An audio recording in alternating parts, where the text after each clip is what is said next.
dieser Partie. Überraschenderweise nicht für Sampras, sondern gegen ihn.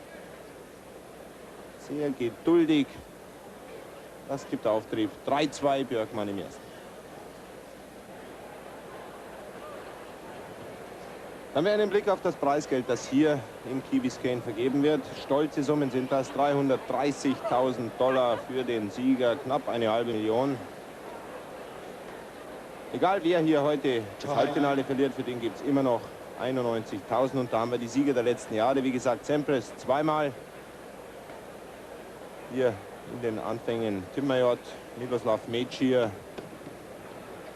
Auch Lendl hat zweimal gewonnen. Schon an dieser Siegerliste sieht man, kann man den Stellenwert dieser Veranstaltung ermessen. Es ist das 5. größte Turnier während des gesamten Jahres. 96er Hauptfeld, auch das eher selten auf der ATP-Tour. Jetzt das dritte Aufschlagspiel von Jonas Bjorkman, der mit 3:2 führt im ersten Satz.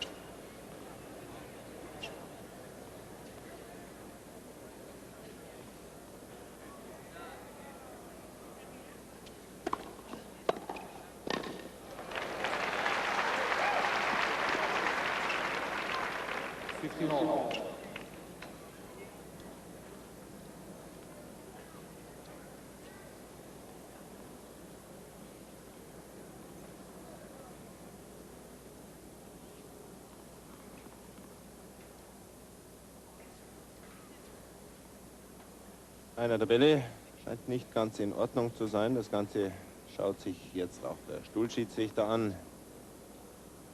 Pablo Pereira behält ihn vorsichtshalber mal. Und ein guter Return von Pete Sampras. Relativ kurz, aber sehr tief gespielt.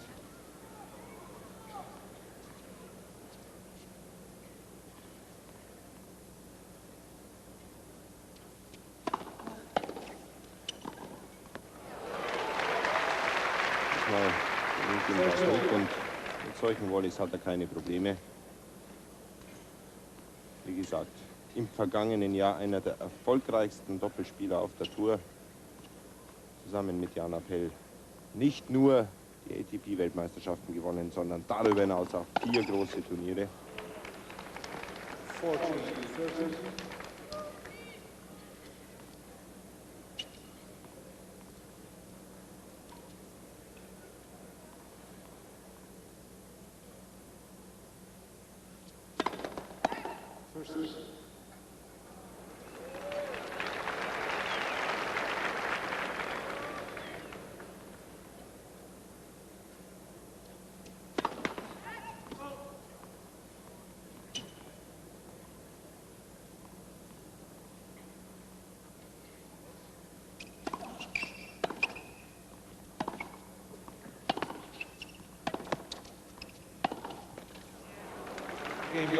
Wie gesagt, dieser Jonas Bjorkman spielt nicht sehr spektakulär, aber sehr, sehr effektiv. Genau 20 Minuten absolviert in dieser Partie. Bjorkman führt mit 4:2 im ersten. Die ersten fragenden Blicke hier im Stadion.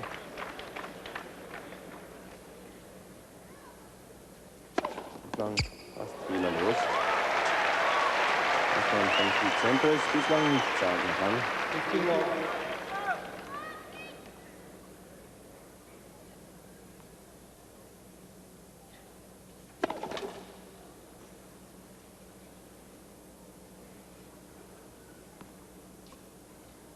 Todd Snyder und Paul Annacone.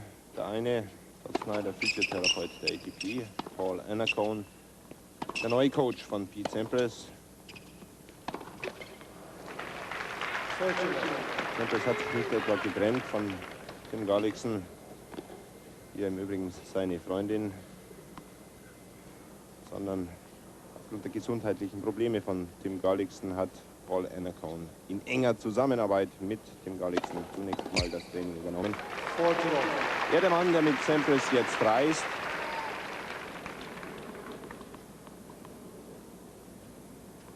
Die Anweisungen kommen aber immer noch per Telefon von Kim Galliks. Hält sein Aufschlagspiel für Sampras. Zu 0, gibt keinen Punkt ab, verkürzt im ersten Satz auf 3:4.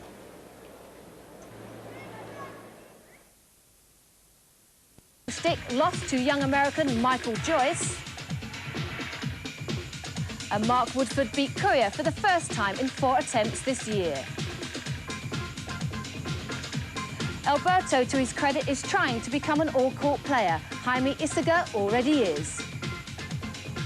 And Chang's loss to Simmerink was a big surprise. The third seed slipped out in round 3.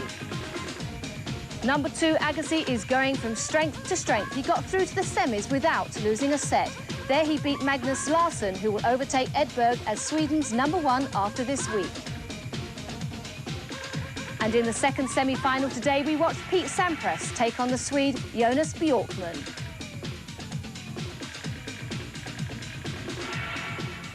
Well, that's what happened in the week. It's time now for the second semi-final from Key Biscayne. As I already said, Andre Agassi has made it through to the final with his overnight victory against Magnus Larsson. He won 2-1 with a tie-break in the third set. He'll face the winner of this match between world number 1 Pete Sampras and up-and-coming Swede Jonas Bjorkman. We join the match at the start with commentary from Jerry Williams and Chris Bailey. Jonas Bjorkman here is getting into the habit of playing Sampras. Just a couple of weeks ago at Indian Wells, 6-3, 7-6, Sampras beat him there. It happens, Chris, doesn't it, sometimes? It used to happen to you? Yeah, it does. You tend to find that you play somebody in the first round, and in a couple of weeks you'll play them again in the first round. It tends to run in a pattern at times, but he certainly won't want to lose again to Sampras today.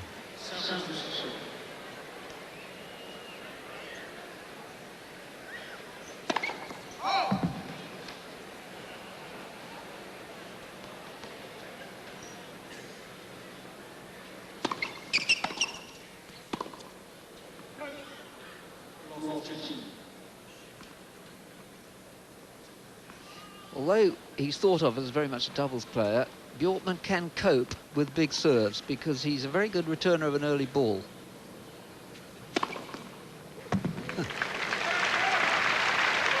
Certainly can't take that one early. No.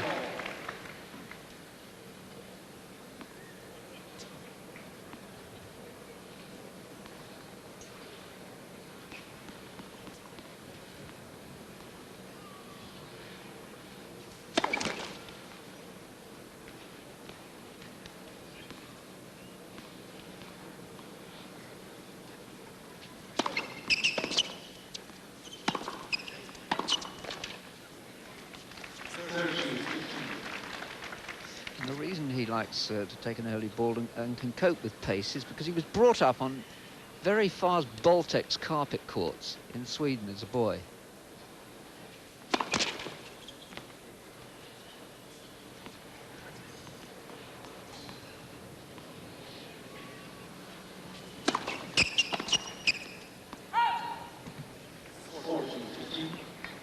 Having said that, I don't think he has feel. No, I think it's, you know, he's going to settle down and start playing some ball.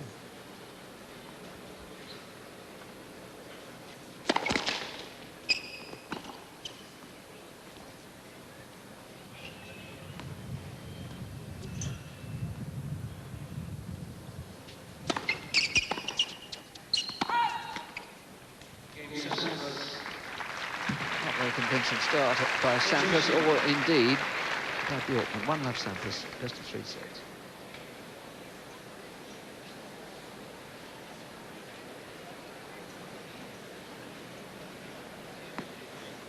Looked a little bit loose to me, Sampras. Yeah, I think, I mean, first game, he'd be happy with winning his first service game, and that's always important for any tennis player when you get out there, is to convert that first service game. Is always very important. I was talking about Jonas Bjorkman being brought up on fast carpet courts in Sweden. You see less and less of courts like Baltex these days, do you? So there aren't that many players around who really love taking the early ball. Well, no, that's right. I mean, the faster surfaces becoming fairly redundant now. I think only in Europe you have the fast indoor courts, and it's more becoming the slow hard courts and the slow green set courts indoors in Europe. But just going back to Bjorkman, I remember when he just started playing, and he was on the French satellite with me back in 1991, and you could just see that he was going to be somebody. He was training really hard, he was putting in the hours, and he really wanted to play, and he's doing it.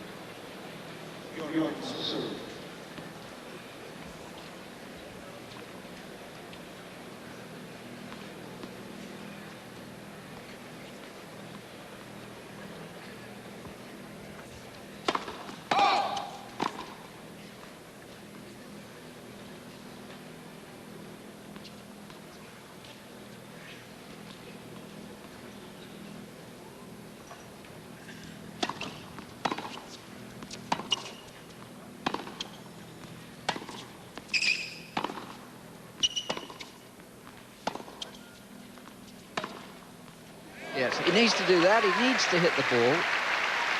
He's not one for pussyfooting around, and he needs to get to the net as much as possible. He's got to be careful.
Well, that was a lovely touch. That was a pick up by Bjorkman.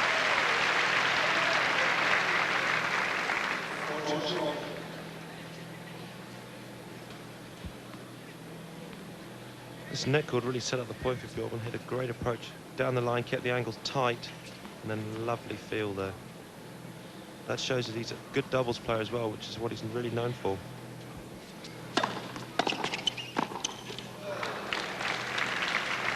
I think he's going to be seeing a lot of those returns today, Jared, and he's really got to get down to those balls and bend those knees if he's going to pick those balls up.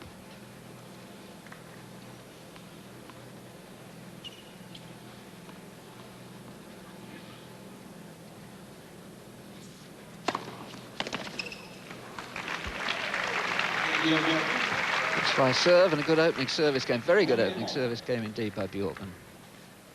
One game all, first set. The only other time he's been in the semi-final on the IBM ATP Tour was in Schenectady last year, but in singles, really, the week that made him, or that brought him to the world's attention, was when he got to the quarterfinals of the US Open after beating Edberg.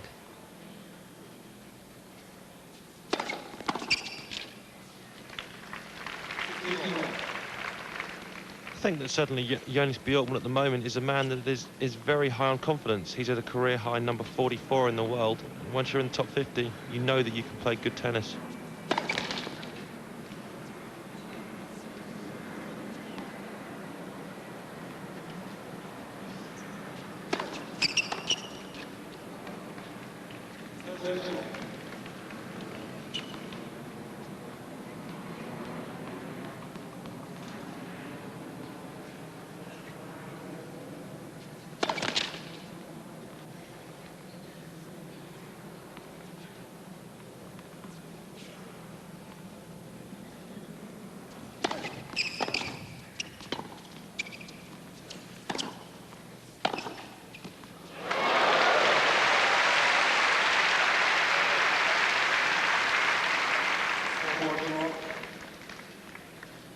When you come in on the sampras forehand, it's got to be deeper than that.